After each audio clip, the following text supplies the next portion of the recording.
Well, hello to everybody. My name is Mike Morris. I'm at the University of Notre Dame, the McKenna Center for Human Development and Global Business. Uh, we want to welcome you to the second webinar sponsored by the Global Partnership for Poverty and Entrepreneurship. The GPPE is meant to be a vehicle to bring the community together around the world of people interested in poverty and entrepreneurship and that interface and the issues. It's a resource portal that provides resources related to research, teaching, and community engagement around issues related to poverty and entrepreneurship. It is free to join, and if anybody would like to become a member of the GPPE, please just contact me directly and we'll be happy to add you. Our purpose today is to explore the challenges in working with disadvantaged, low income, other kinds of entrepreneurs that are in more adverse conditions. And where in the last webinar, we took more of a academic and research-oriented perspective. Today's perspective is the more on-the-ground grassroots perspective, the reality of some of the challenges when working with the kinds of entrepreneurs that are base of the pyramid, are in poverty conditions, are in other forms of disadvantage, but trying to start a venture. I want to lay a little groundwork before we start the conversation. First and foremost, and let me just say for a moment, so I'm getting ahead of myself. What we'll do is I'll provide a little groundwork and I'll introduce the panelists, and we're going to cover a number of issues. We want to encourage those in the audience to ask any questions that you might have. You can submit those questions through the chat. We'll synthesize those questions and integrate them into the conversation as we go. So feel free to ask questions or raise issues. You know, when we talk about disadvantage and poverty, I think there's an unfortunate tendency to look at it as a personal characteristic. Oh, that's a poor person. That's a disadvantaged person. And I think it's important that we distinguish poverty not as a characteristic of a person, but of their situation and their context. And it is their context on which we need to focus. The other aspect of this is that there is huge entrepreneurial potential amongst people in disadvantaged and poverty kinds of conditions. And the issue is this a pathway that makes sense? When we think about poverty, it's important to stress that it's not simply a lack of income or wealth, that we're talking about a multidimensional phenomenon. So the poor tend to be less educated and have less quality educational resources available. They tend to experience more crime. They tend to have children at younger ages. They suffer more severe and often chronic health challenges. There aren't the employment opportunities, and where there are jobs, they're not necessarily good jobs with any kind of developmental potential. They frequently come from single parent households. They suffer more in an economic downturn. They suffer more when something like COVID happens. They deal with more discrimination. They're less socially integrated into society. They have transportation constraints. They have personal networks that are more limited. So we're dealing with a more complex kind of phenomenon. And the interesting question to me is, how do the characteristics of poverty influence one who is trying to start a business? And our own work emphasizes that in addition to the liabilities of smallness and newness that all entrepreneurs confront, those in disadvantaged and poverty circumstances must overcome additional barriers when they try to start a business. We've organized these barriers into, first and foremost, literacy gaps. And this is not just reading and writing and numeracy, but financial literacy, technological literacy. If you live in a world of scarcity where you have to make decisions each week on paying rent versus paying a medical bill or some other critical, paying for food, that scarcity mindset creates a short-term orientation. So it leads entrepreneurs to struggle, to think longer term, to plan, to think in strategic terms. Every decision is a trade-off decision, and there's an immediacy to the mindset.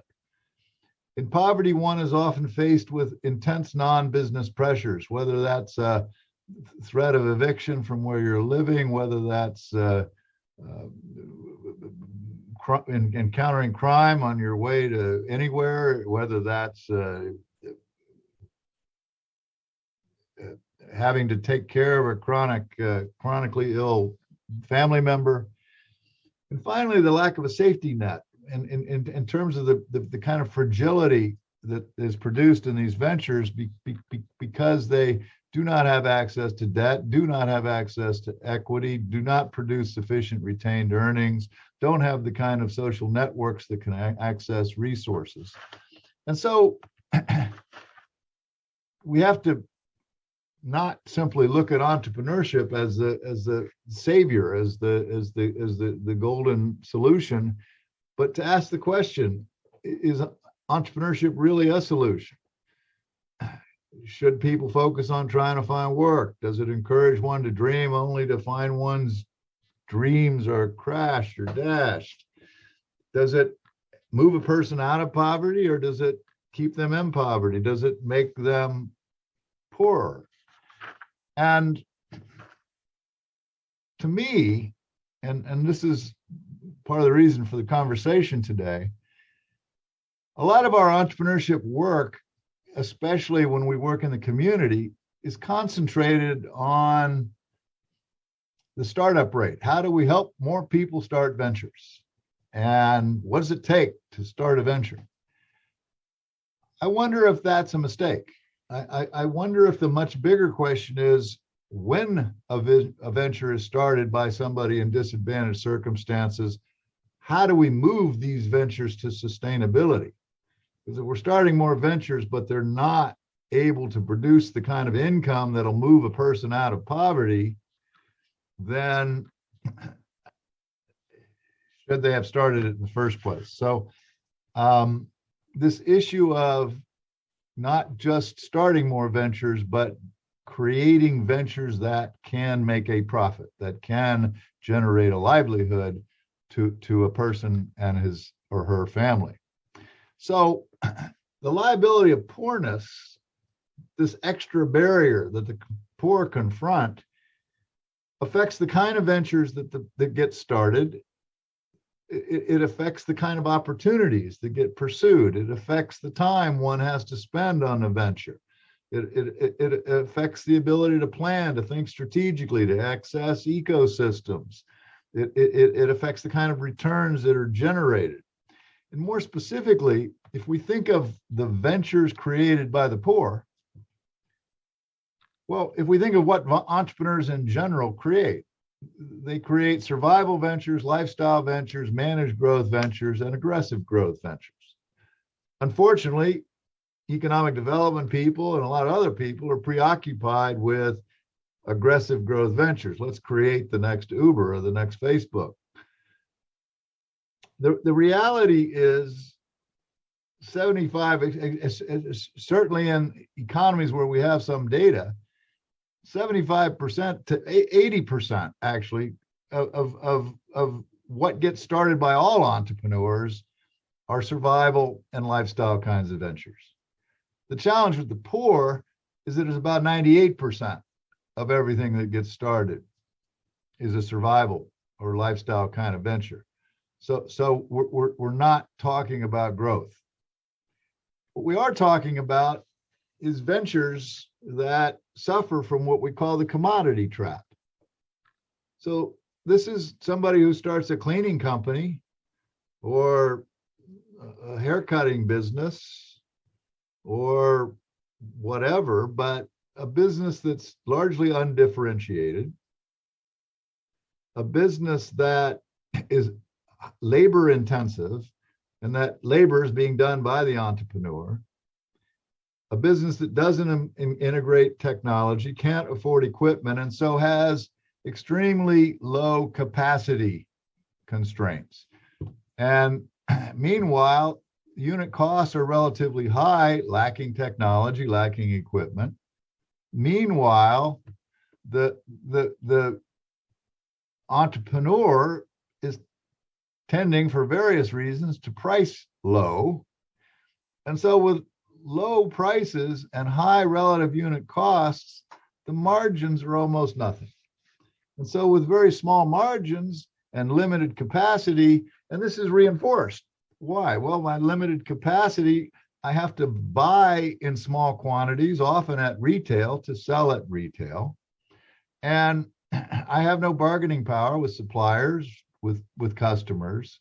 I'm dealing with intense competition. So it's the commodity trap that leads the poverty entrepreneur to struggle to build a sustainable enterprise, an enterprise that actually can move them out of poverty or affect their economic conditions. So that's some table setting. Let's get the reality of the picture. Let's talk about the on the ground experiences that professionals have as they work with entrepreneurs in disadvantaged circumstances and poverty circumstances. And we're incredibly fortunate to have 4 highly experienced, highly informed experts with us today. Briefly, Shingi Nyamwanza is the program director with TechnoServe of the Anglo-American Zameli program in South Africa. Shaista Aisha is the head of content for Seed Ventures in Pakistan. Moises Labrado Gonzalez is a research specialist with the Eunice Center for Small Business and Wellbeing in Mexico. And Dr. Gabriel Quay is the assistant professor of environmental ethics at Monterrey Tech in Monterrey, Mexico. So welcome to our panelists. I would like to kick off this, though, by asking if each of you would just briefly talk a little bit about your work, the kind of folks you work with in terms of entrepreneurship. Shingi, you want to kick it off?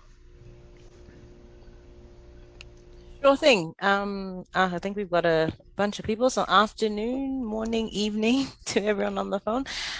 So as Mike said, I run TechnoServe's Anglo program, and what that is we work with entrepreneurs that are of local host communities. So around the mines of Anglo-American, so it's local rural mining towns, and the entrepreneurs are either suppliers of Anglo themselves, so started a business to work parallel to the mining value chain or in the mining value chain.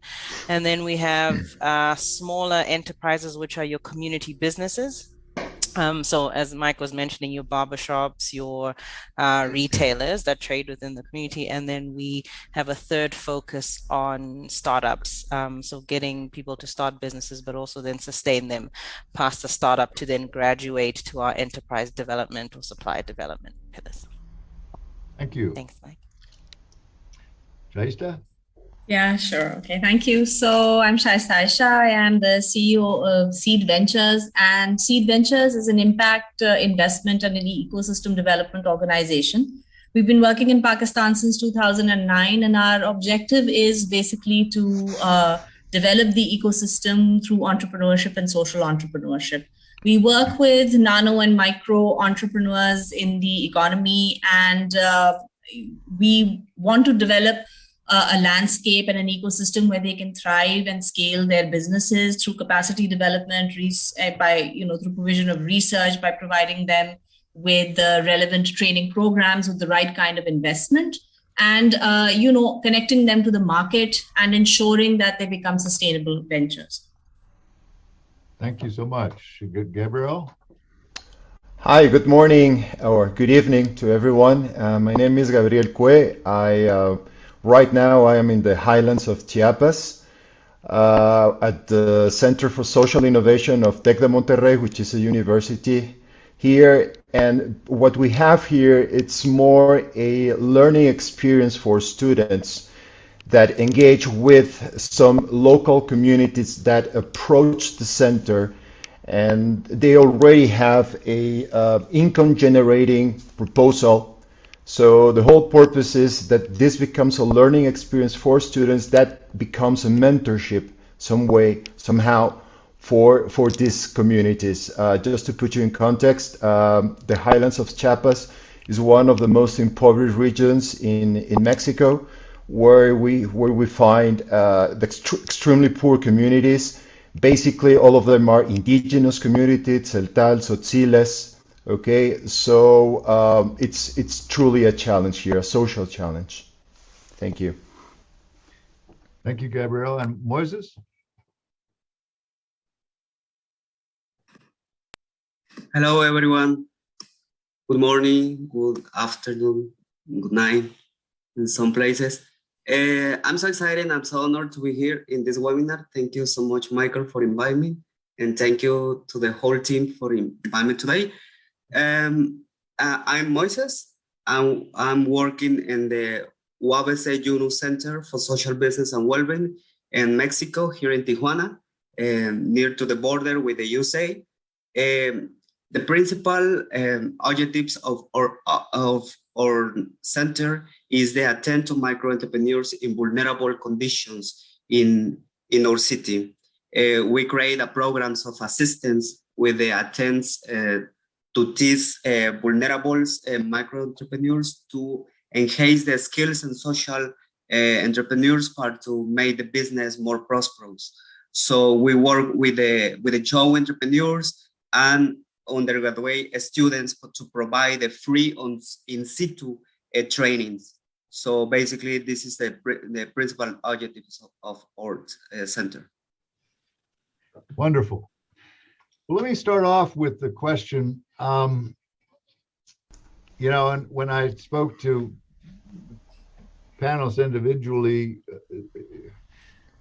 emphasis was placed on, well, we deal with a lot of necessity entrepreneurs, and the literature and economic development experts and others draw this distinction between necessity entrepreneurs and opportunity entrepreneurs. Is that a false dichotomy? What do you find the implications are in terms of the extent to which you're dealing with entrepreneurs who are simply pursuing entrepreneurship because they have no option, or entrepreneurs that clearly have an opportunity in mind? Can I go first? Please.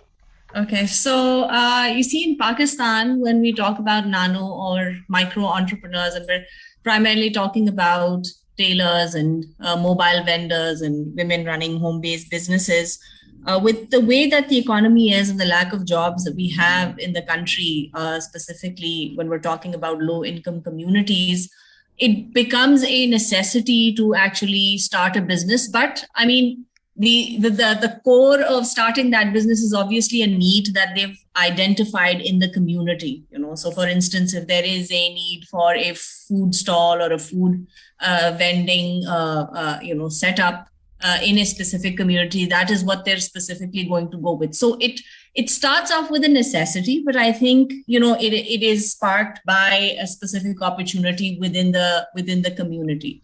And I think to better answer your question, it is because there are lack of jobs for skilled labor in our country. that people have to come up with their own specific setups. Like I know of a lot of women who are cooking out of home in slum areas because they cannot find work otherwise, and they know that food will sell.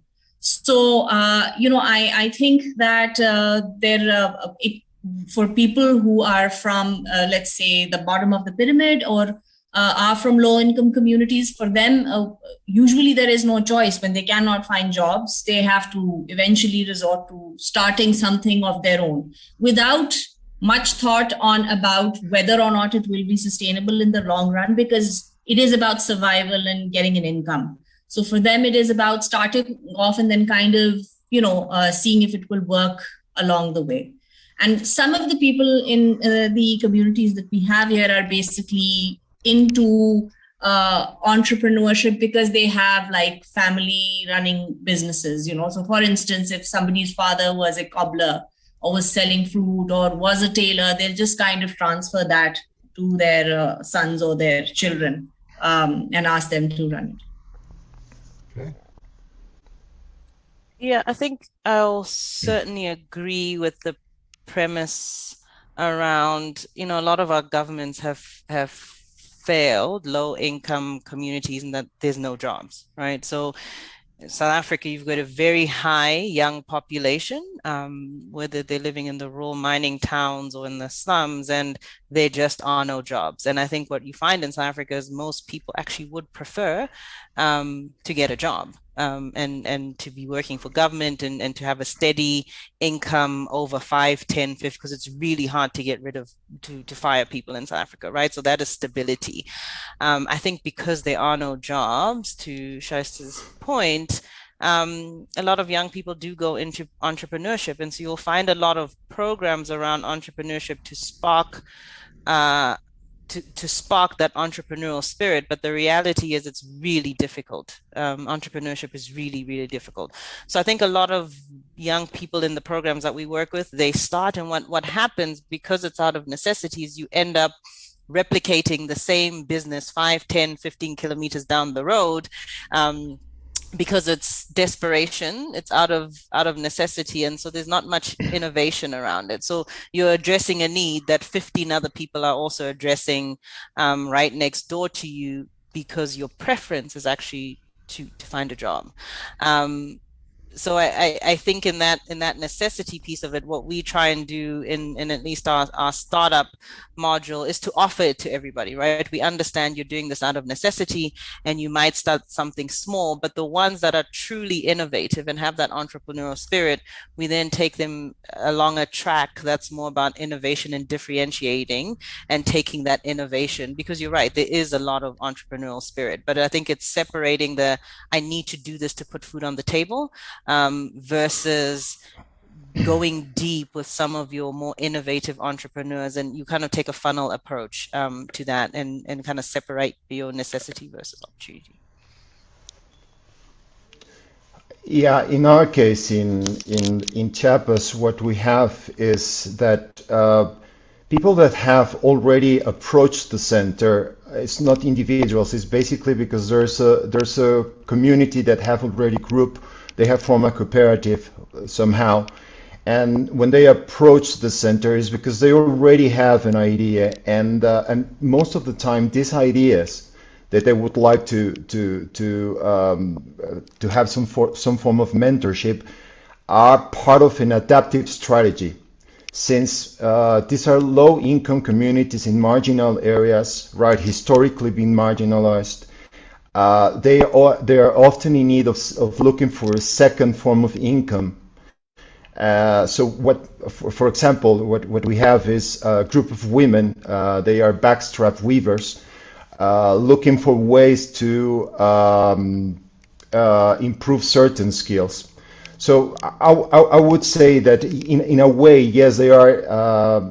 You could label it as survival entrepreneurs, but I would also say that they are, because they're following adaptive strategy. So that's a good start. I would like to point it from there, right? They already have a vision, they already have an idea, okay? And so what we're trying to do is how is it that we can that we can collaborate, right, to follow up those ideas. Because the purpose of this center is not actually being a venture incubator or a business incubator, but it's more about developing certain development skills in that sense. So I want to get Moises' perspective on this, but you said an adaptive strategy, Gabriel, and Shaista, I guess the question I'm asking is, are you saying that large proportion of these folks are forced into entrepreneurship by necessity, but they then become adaptive? They don't just stick to whatever they started with. They find new sources of opportunity. And I'd have to, I'd have to agree with you there. You know, we usually find, I mean, at least I can give in our country, you from people from low income communities, nano micro enterprises, they they'll start off with, say, a tailoring shop at home or providing stitching services, and then suddenly they'll see that doesn't work, so they quickly shift to something else. So they just kind of go along the way and see what will work. There's really no plan, because like Shingi said, it's about putting food on the table, so whatever works. And it's just kind of adapting to whatever comes up and whatever looks good at that point in time. Yeah, and it's an interesting question, because we as business advisors, sometimes mentoring these businesses, right? We are trained theoretically to approach the business and say, have a focus, right? Have a focus, go deep on that focus to scale and be sustainable. And a lot of entrepreneurs will tell you the reason why I diversify is this is out of necessity, right? So if I go deep into something and I let the other four things go, if an opportunity comes up in my 2, 3, or 4 streams, right, it's put me at a disadvantage, because to your sides there is no safety net. So the diversification in their offering is their safety net. And this principle of go deep in a vertical and scale and sustain that sometimes doesn't resonate with our beneficiaries. Yes, in the case of Mexico, we have the many barriers in the entrepreneurship in general terms.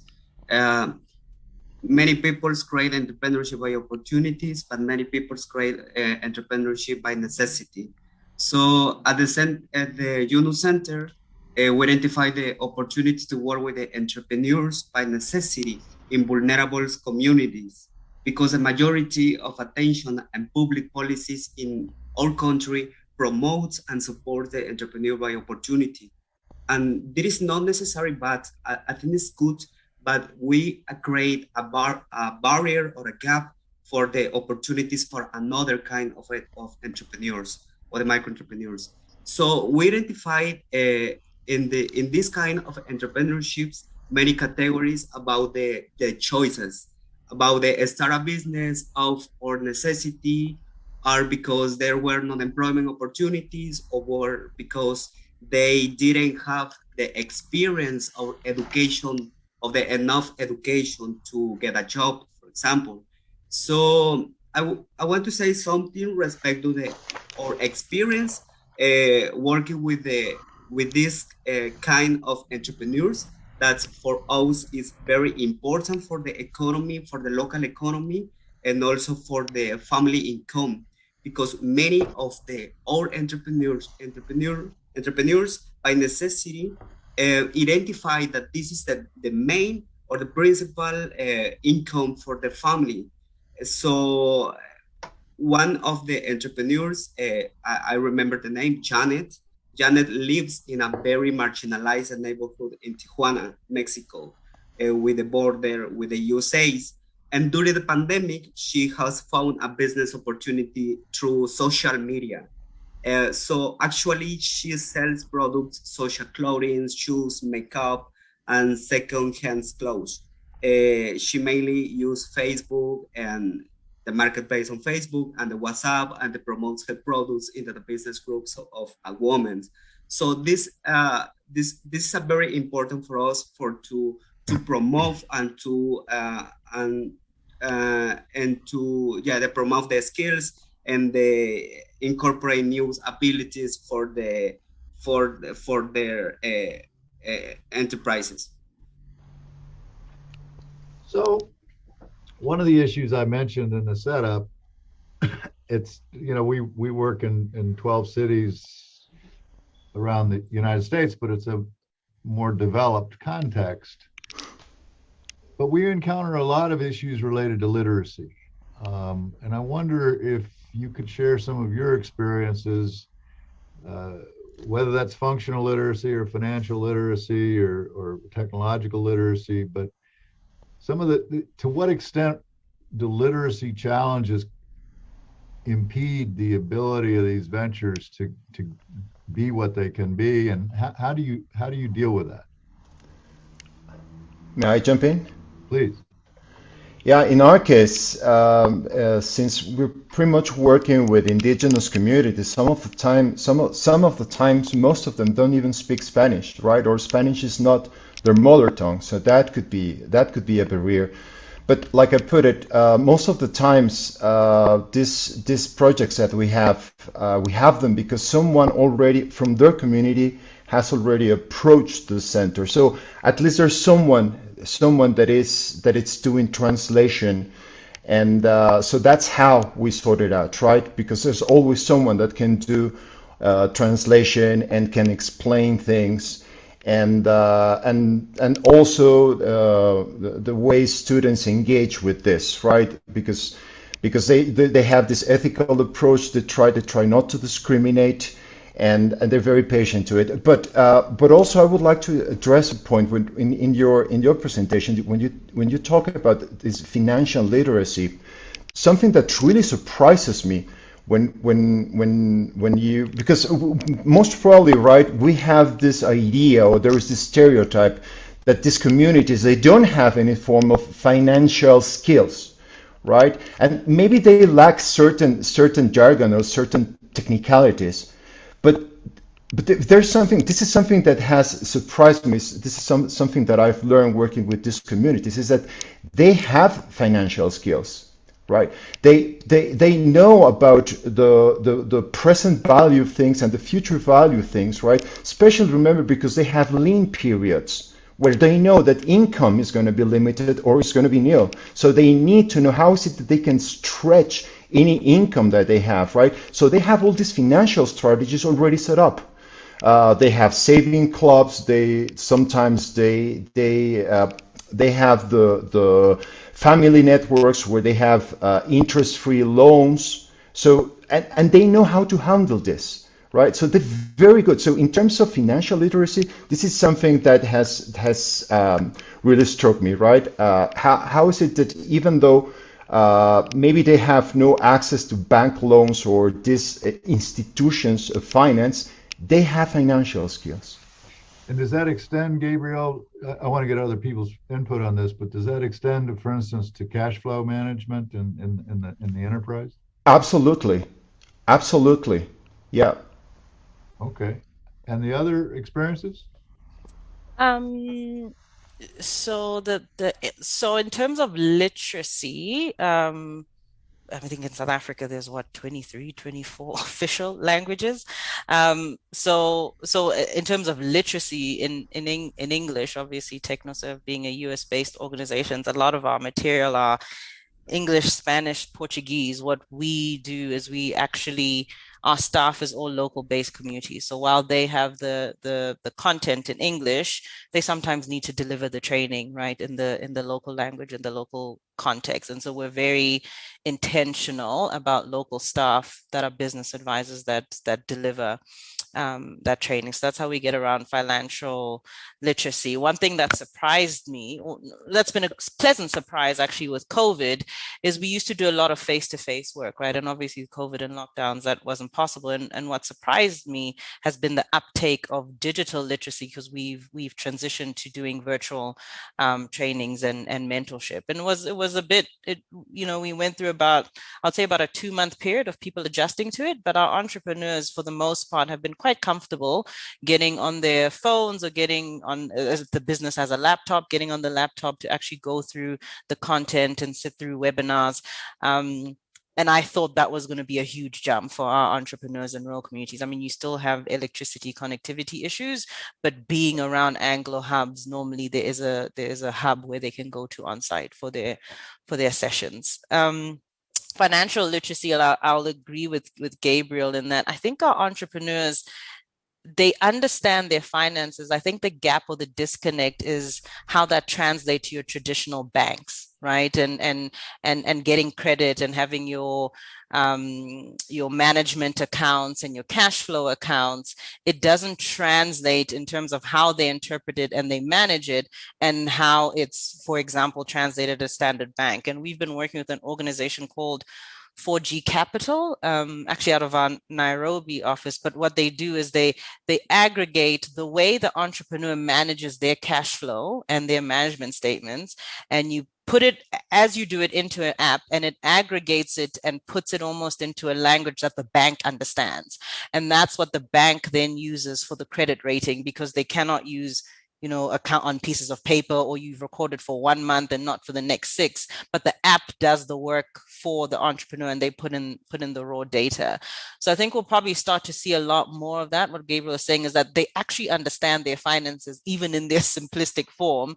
It's just not translating to the complexities of the banks. And these apps, or these neobanks that are coming up, are kind of bridging the gap between your micro entrepreneurs and their simplistic systems and modules, and translating them for your more complex banks into credit ratings and management accounts. So we'll hopefully start to see that, at least in South Africa and West Africa, where we're seeing it, that gap being bridged more.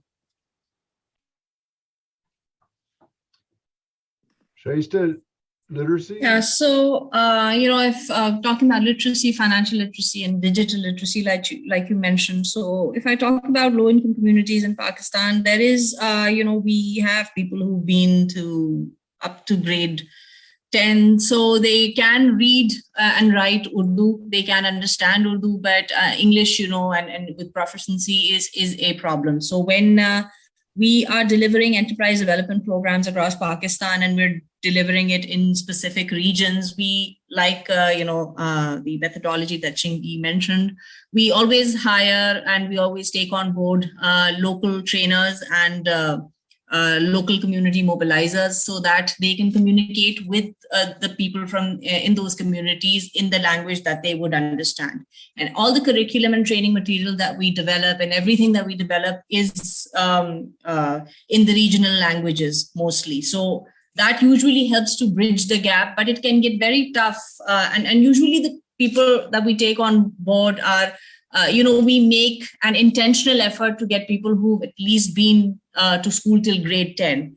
Because if you're working with someone who doesn't even have that basic level of literacy, it can get very, very challenging to make them understand some basic concepts, just basic mathematical calculations, the concept of profit and loss. So I understand that does exclude a certain part of the population, but then you have to use a completely different methodology to deal with those specific people. So basic literacy can become an issue, but then the way we deal with it is by engaging people from the local communities who can speak to these people in the style that they're accustomed to.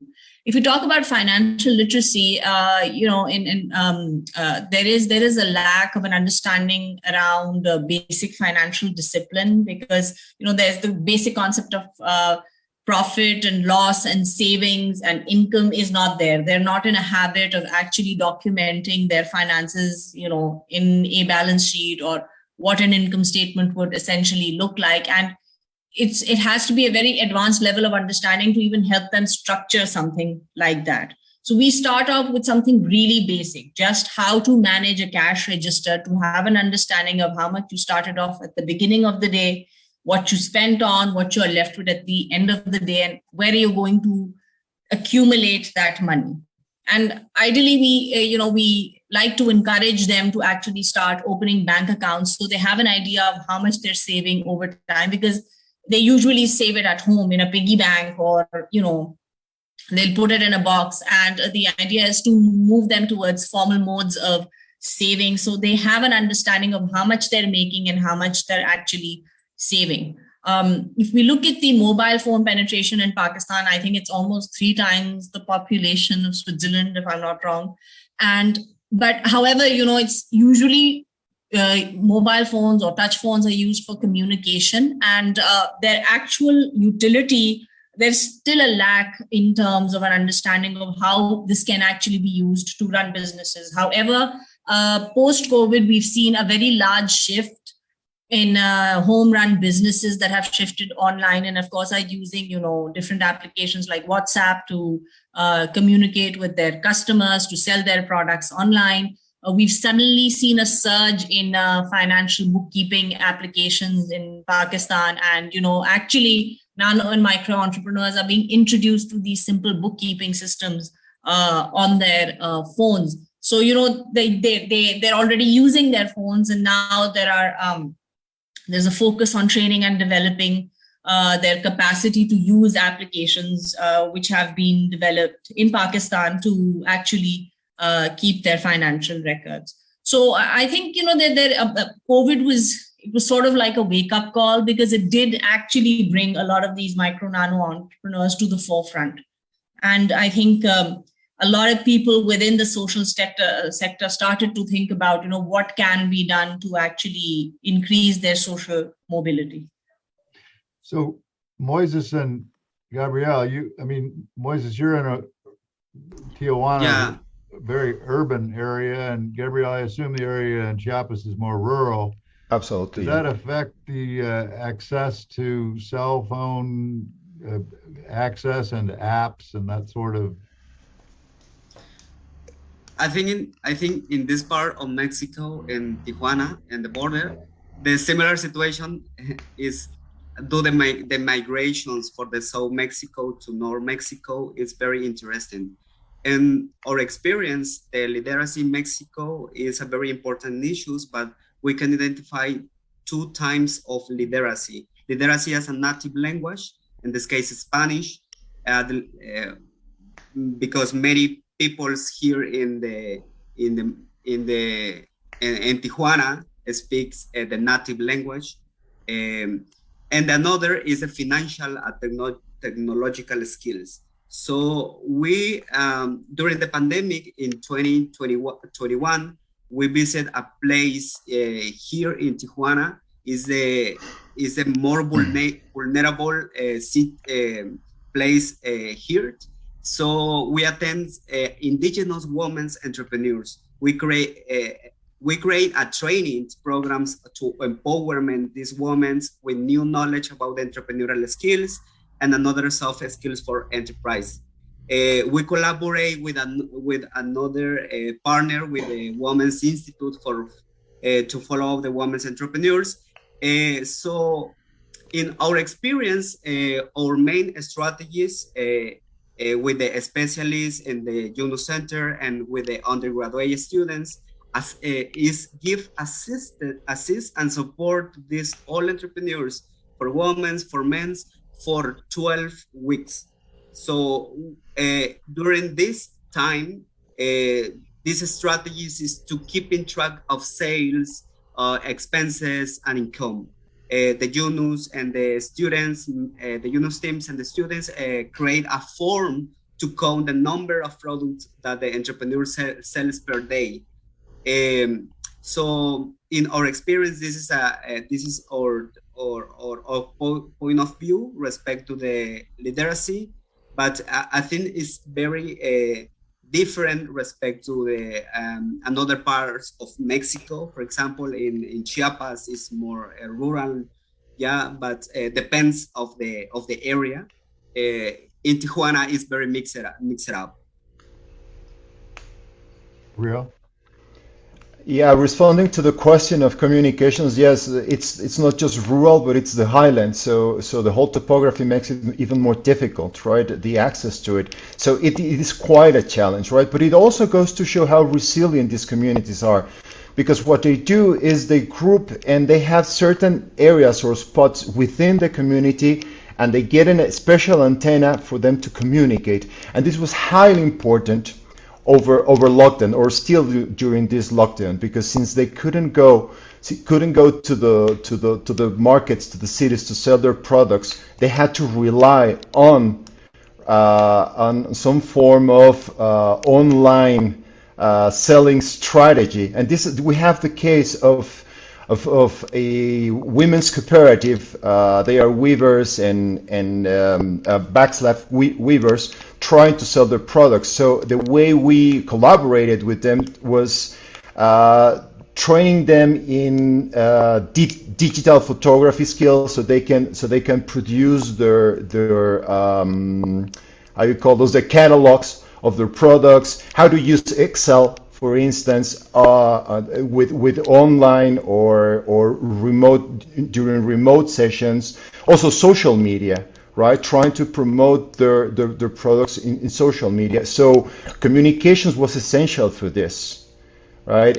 But again, this shows how skillful they are, and it also shows how well organized they can be, right? And how they support themselves, right? Trying to find solutions for these specific problems. You mentioned an important word, resilience. I mean, if we think about the poor, they have to be resilient. They have to be clever and creative in figuring out how to feed their family this week, how to solve this problem or that problem, and which suggests that there's some power in poverty when it comes to translating survival skills in a poverty circumstance into how to run a business and how to cleverly get resources and solve problems. And my question is this, it's one thing to teach people how to sell or how to create a bookkeeping system. It's quite another to try to convey the entrepreneurial mindset, to get people to think and act in entrepreneurial ways. What is your experience with trying to nurture the entrepreneurial mindset amongst disadvantaged or adverse populations? Shall I take this one first? Okay. So, we the first time we had initiated a sort of an incubation program in one of the most vulnerable communities here in Karachi. We did face this challenge. We had about 100 people join the first run of the program.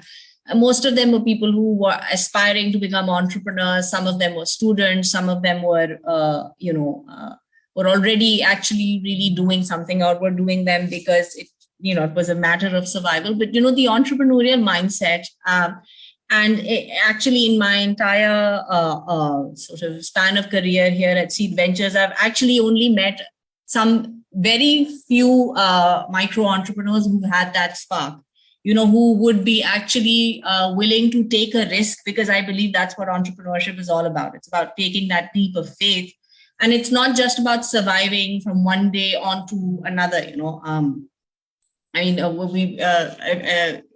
I do believe that adversity brings out the best in people, the best creative streak in people, but really it's about taking that risk and continuing to take that chance and that tenacity to sort of understand that this is an opportunity for growth, and that specific growth mindset. Like there were 3 women in one of our programs that was focused on women enterprises, and they wanted to grow their business, but what was happening was individually they were unable to sort of scale.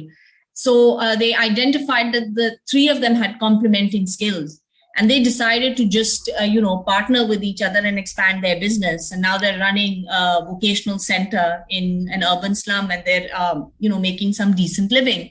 And that's what I'm talking about, right? So you can inspire someone to think sort of beyond what they're doing at that moment, but you can only do it so much, because then, it's about what you really want as a person and what your personal ambition is. And I think that is a very personal thing. It's a very personal streak. Some people who've made it really big coming from low income communities are the people who persevered and who've been tenacious. So it's not something that you can inspire someone and you can motivate them and you can mentor them and constantly talk to them. But only the very tenacious and the perseverant are actually going to, do that. And it doesn't really matter whether they're from a low income community or even from advantaged backgrounds. I think it's about drive. So Shingy, I want to come to I just want, before you interject, you alluded, and I want to pin you down a little bit, Shaista. So you're suggesting of this population of entrepreneurs that you work with that are in more adverse circumstances, there's a subgroup or a percentage that really start to develop and exhibit this entrepreneurial kind of mindset.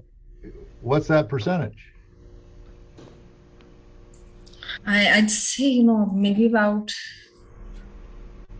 9 to 10%. They're not a lot.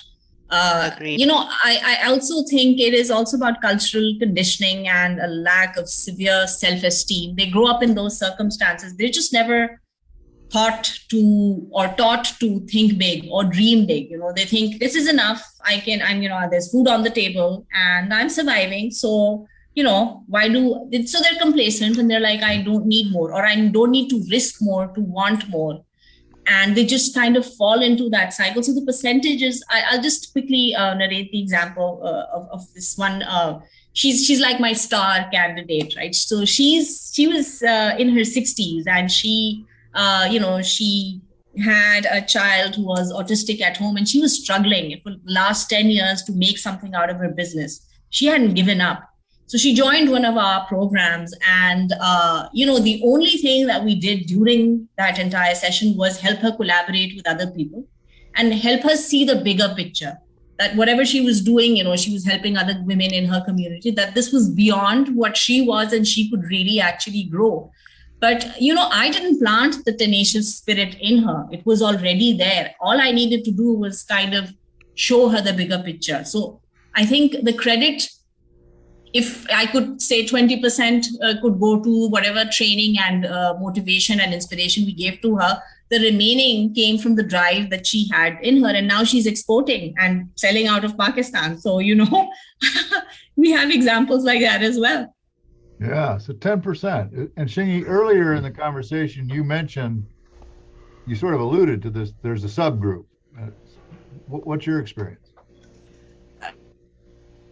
I completely agree. So in South Africa, we track in a cohort of about 100, about 10 to 12 of those actually start up and build sustainable businesses. And your question up front. So my response to that is actually, I think it's really, really difficult, almost impossible to teach entrepreneurial mindset.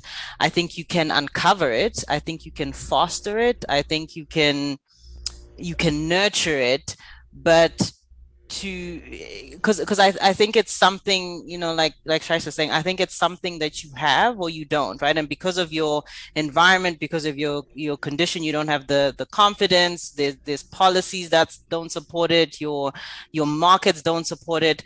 But to teach someone entrepreneurial mindset, I think is really, really difficult. And we see that like I said, in our startups. Of the 100, everyone comes gung-ho. Yes, I'm going to, out of necessity, because there's an opportunity, I'm going to put food on the table. But out of that, 12 out of every cohort actually carry it through because it's really, really difficult. But what's the role of role models? If you can show them examples of people from similar backgrounds that are doing that are being more clever or being more creative or leveraging resources, and does that help, or is that not going to change those numbers?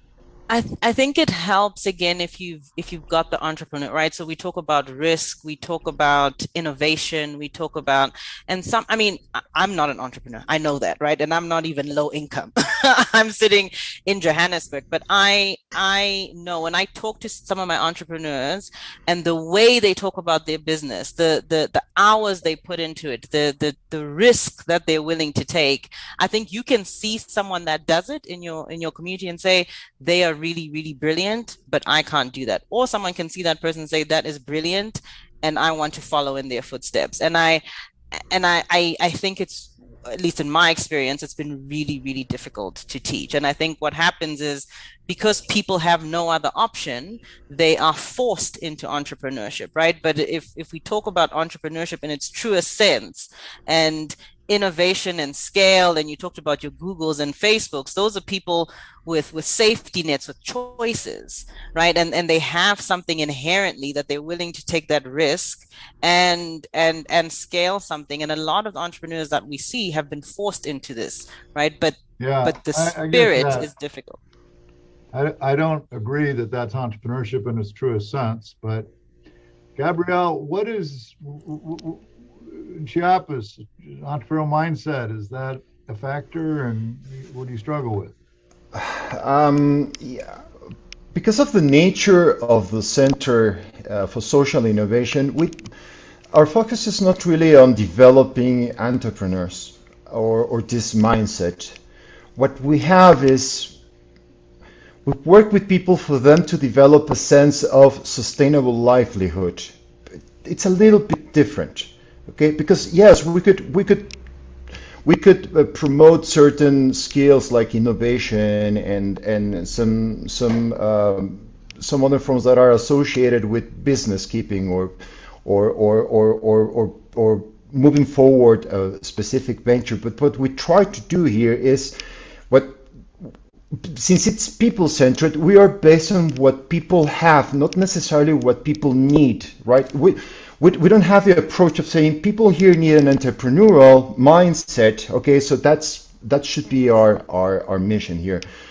Rather on what is it that people have, and I agree with Shingi. What we observe here with these communities is that they're basically what we have with these communities is their safety nets, their trust networks. Okay, so we start from there, right? This from their sense of collectivity, saying this is what we have. This is how is it that we can take advantage of this capital, of this social capital, and from there start growing something, right? Because in order to develop a wider sense of sustainable community, and whatever project they're trying to move forward, how that incorporates, okay, to the larger picture of keeping their community sustainable, right? Not just in terms of environmental terms, but also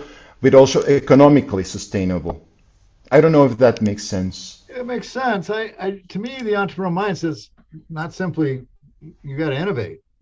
Right. Entrepreneurial mindset is creative approaches to finding resources and tapping into resources without spending money, and seeing things as possibilities that others don't see as possibilities. And but I take your point. It's a very well made point, and obviously Shingy's asked a very excellent point. Moises, do you try to Yeah. affect the way these entrepreneurs think, or is that not really doable? In our experience with the mindset of entrepreneurs, I think it's very positive but too hard. I'm agree with the Shingi, with the perspective of the change, the mind of the social entrepreneurs, of the disadvantaged entrepreneurs. So I think one of the challenge of this kind of entrepreneurs is the recognitions of calling yourself an entrepreneurs, because many entrepreneurs who have the business think that they are not entrepreneurs because their business don't generate employment or don't concentrate a lot of capital. So in our micro entrepreneurial approach, we are looking to change this mentality of the always say the entrepreneurs, you are entrepreneurs, you feel happy, you feel prosperous because this is your enterprise. So in this way, we create an open spaces of our center to meet and create networks with another entrepreneurs for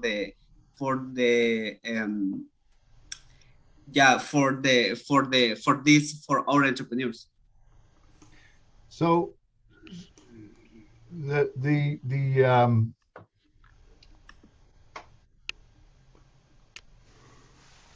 the thing you're saying, if I understand it, Moises, is that identity, how they identify themselves is a factor that you try to work with. And their concept of an entrepreneur is, as Shingy said, somebody that builds some scalable,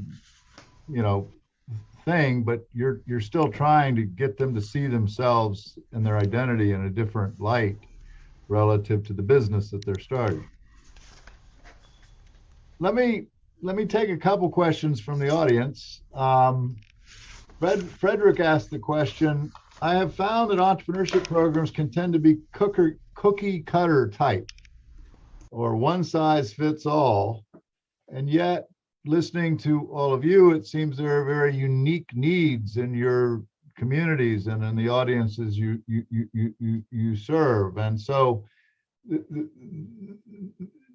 question, I think, centers on cookie cutter versus things you do to try to tailor your approaches to the audiences you serve.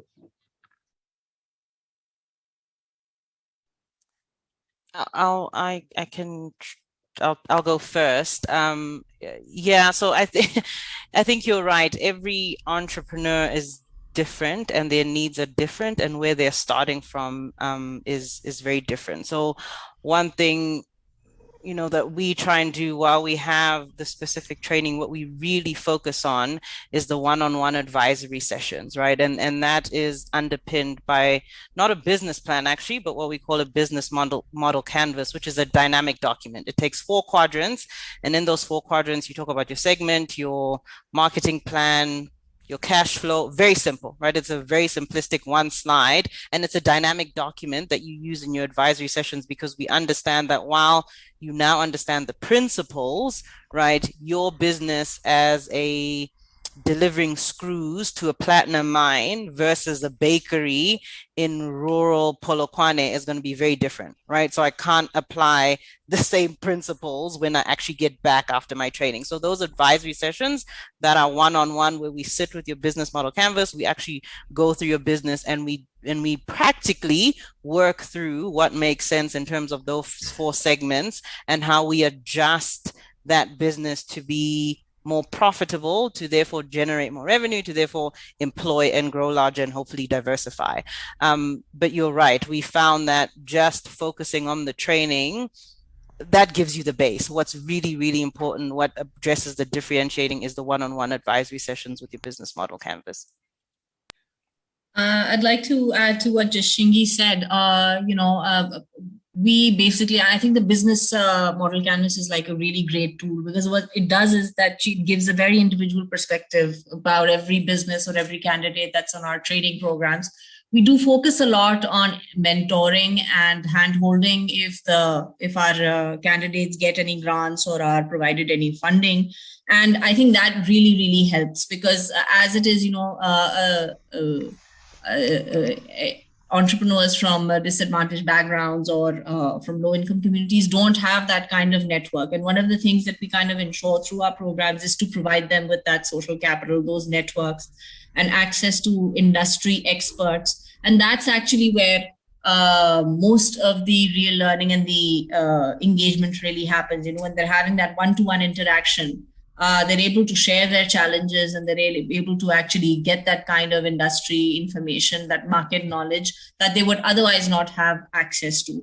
some of the stuff is like really basic, so the principles of marketing, you can tell them about it, but it would be different in terms of application to every specific candidate who's on a specific program. And then we deal with them individually. So, I guess the application and the actual one-to-one is tailored, and everything before that is more or less, kind of basic, some of the basic principles. Gabriel, what you've described sounds very, very unique to Chiapas. Is that true? I would love to say that, yes, in the sense that, well, it's unique because most of the projects we are following up are community led, and it's an interaction between a university and some form of local association or grassroots association like cooperatives or some form of grouping within the communities, and basically it starts, or it's part within the community, right? When they have already joined up, and instead of approaching maybe a local government or some form of social assistance or institution, they seek a university, right? Or they come to our center, right? Looking for some form of cooperation. So I would say that sets out the difference. What I heard was that your approach is a more social or community centric model, which I think is intriguing. Why intriguing? Because I think most approaches are more individualized. Right. But we did get, I don't know if we want to take this topic any further, but a number of people posted that they do think that the entrepreneurial mindset can be nurtured. And Joseph makes a comment that the entrepreneurial mindset's more about how someone views obstacles and opportunities as opposed to being a business operator. One of the things that is a lesson I've learned is the critical role of social networks, the entrepreneurs network, the people that can introduce them to other people, or open this door, or refer them to this thing. Or can you talk a little bit about, these entrepreneurs tend to have fairly limited social networks, especially networks when it comes to accessing entrepreneurial kinds of resources. What's your experience with the entrepreneurs networks, and how to maybe help expand those networks? It's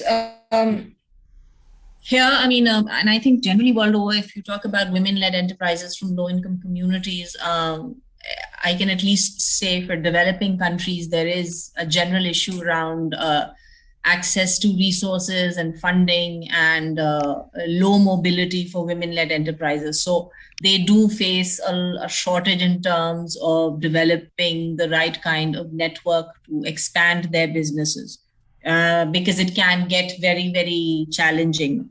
And that is one of the distinctive factors between women-led and male-led enterprises here, in that the ones that I've dealt with in Pakistan, because I guess men are more mobile. They're they move around, they procure their own raw material, they meet people, so they're able to develop those social networks.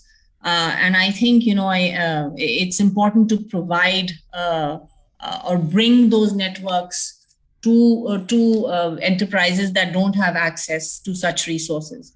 So that's what my experience has been so far. Yeah, I'll add to that. I think the number one reason why members of our communities sign up for the program is, yes, the training, yes, but it's the networks, right? It's if I can sit in a room with other entrepreneurs or like-minded people in my community, but then the access, obviously, because we're linked to Anglo-American and its large suppliers and all the rest of it, they come onto the program to open their networks, because a lot of them have got one or two contracts that they're working on and they're on very thin rope, right? If something, COVID or something, that's the end of that. So a lot of it is, if I at least have access to Anglo and other entrepreneurs and their huge network of suppliers, that increases my network, and not just for opportunities, right? But even just to bounce off. If you're sitting with an engineer in Anglo, I can bounce off my business ideas with an expert that's sitting in a, what, I don't know how many billions Anglo's worth. So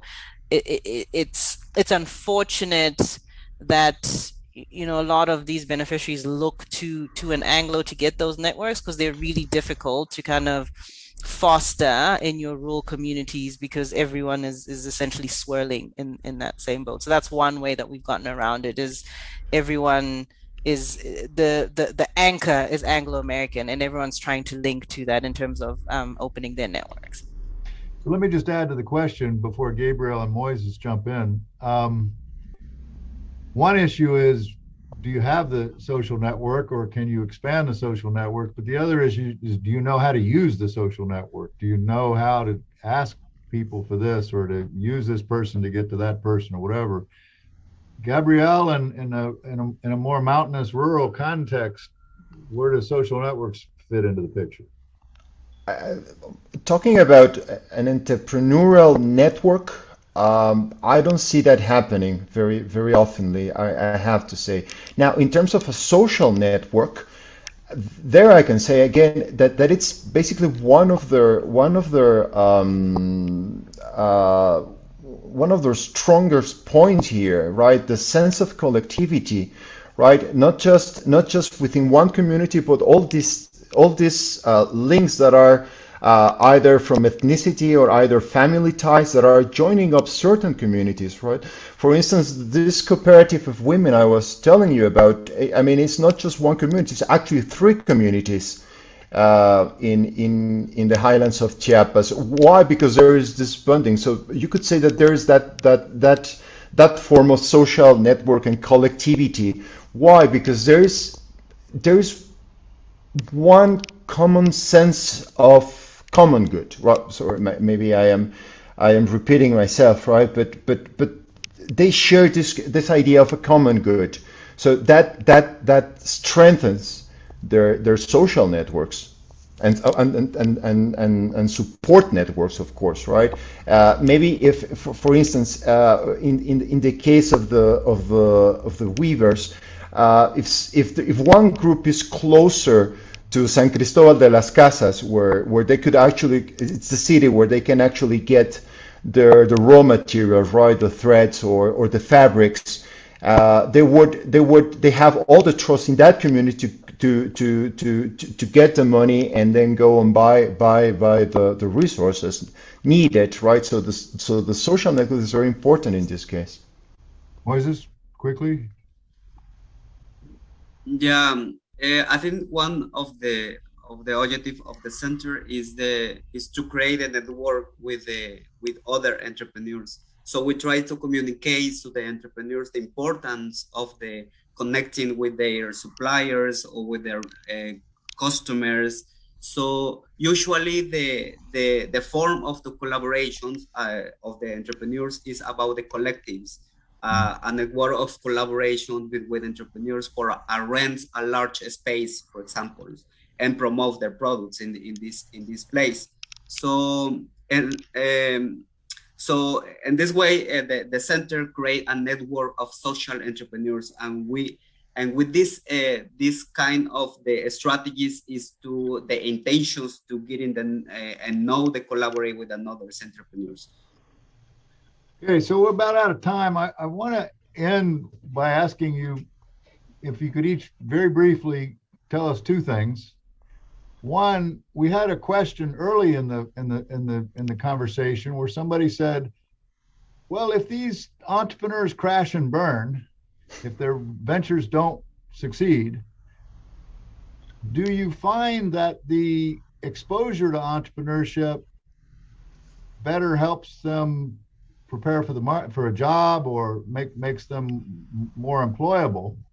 So I'd like you to touch on that. And one thing we haven't touched on that is a lesson you've learned that we could all benefit from? So who wants to try those two first?